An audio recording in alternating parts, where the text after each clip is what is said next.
മൈഗ്രെയിനുള്ള ഒരാൾക്ക് നോമ്പെടുക്കുക എന്നുള്ളത് പ്രത്യേകിച്ച് ഈ ചൂടുകാലത്ത് ഒരു വെല്ലുവിളി തന്നെയാണ്.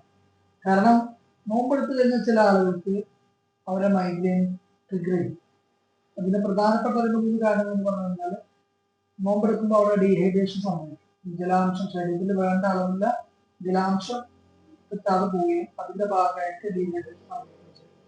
അതേപോലെ തന്നെ അവർക്ക് ഒരു റൂട്ടീൻ ഉണ്ടാവും. ഭക്ഷണം കഴിക്കുന്ന ഒരു റൂട്ടീൻ ഉണ്ടാവും. മീൽസ് സ്കിപ്പ് ചെയ്യേണ്ട ഒരു അവസ്ഥയാണ് നോമ്പിന്റെ ഭാഗമായിട്ട്. അപ്പോൾ അങ്ങനെ അവർക്ക് എന്താണ് മൈഗ്രെയിന് ട്രിഗർ ചെയ്യാൻ കാരണം. പിന്നുള്ളത് പറഞ്ഞാല് നമ്മുടെ ഈ റൂട്ടീന്റെ ഭാഗമായിട്ട് ഒരു സ്ലീപ്പ് പാറ്റേൺ ഒക്കെ പ്രത്യേകിച്ച് മൈഗ്രെയിൻ പേഷ്യൻസിനെ അവര് കൃത്യമായിട്ട് കൊണ്ടു നടക്കുന്നുണ്ട്. നമ്മള് അത്താഴത്തിന് വേണ്ടി എഴുന്നേൽക്കുമ്പോഴൊക്കെ ആ ഒരു സ്ലീപ്പ് പാറ്റേൺസിന് ചില ഡിസ്റ്റർബൻസ് വരാൻ സാധ്യതയുണ്ട്. ഈ 2-3 കാരണങ്ങൾ പ്രധാനമായിട്ട് അവർക്ക് ഡീഹൈഡ്രേഷൻ സംഭവിക്കാം. മീൽസിന്റെ ആ സമയത്തിലുണ്ടാകുന്ന വ്യത്യാസം കാരണം ആ ഒരു ബുദ്ധിമുട്ടുണ്ടാകാം. സ്ലീപ്പ് പാറ്റേൺസിൽ ഉണ്ടാകുന്ന ഡിസ്റ്റർബൻസ് കാരണമൊക്കെ റമദാൻ മാസത്തില് നോമ്പെടുക്കുക എന്നുള്ളത് മൈഗ്രെയിൻ പേഷ്യന്റിനെ സംബന്ധിച്ച് ഒരു വെല്ലുവിളി തന്നെയാണ്.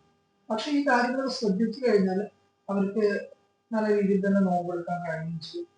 അതാണ് ഇതിന്റെ ഒരു പ്രത്യേകത എന്നുള്ളത്. മൈഗ്രെയിൻ കൃത്യമായ രൂപത്തിലുള്ള ചികിത്സ ഹോമിയോപ്പതിയിൽ ലഭ്യമാണ്. ധാരാളം ആളുകളുടെ അനുഭവത്തിൽ നിന്ന് ഹോമിയോപ്പതി ട്രീറ്റ്മെന്റ് കൊണ്ട് മൈഗ്രെയിൻ പരിപൂർണമായിട്ട് മാറി.